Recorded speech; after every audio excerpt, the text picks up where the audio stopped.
Projan yonna gy'osinziira tukwebaza gwe ya subscribinga n'onyiga akadde ekyo kyokola okola ky'amaanyi tukwebaza nnyo era tukwebaliza ddala.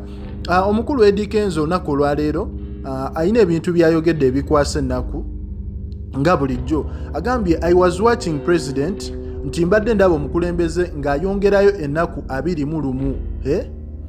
N'agamba mu butuufu kino si kibi kubanga kiyamba eggwanga naye nze sigenda fiira mu Ivory Coast bannange.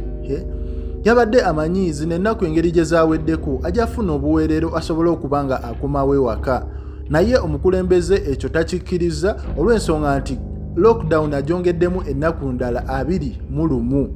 Eddy Kenzo n'agamba nti bannange singa waliyo omuntu eyo muguze emmotoka yange ye ansindikire ssente ku Western Union.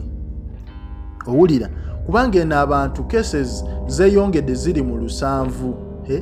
Eddy Kenzo n'agamba sigenda fiira mu Ivory Coast wabeewo kye bamukolera bamuyambe. Naye ng'ekikulu ekiriwo ayagala omuntu amusindikira ssente ku Western Union ataase obulamu bwe asobole okwebeezaawo. Kale ku Projan Media TV yonna gy'osinziira commentinga, likinga tuwe ku ndowooza yo ku nsonga ya Eddy Kenzo tube nga twegayagayamuko wano.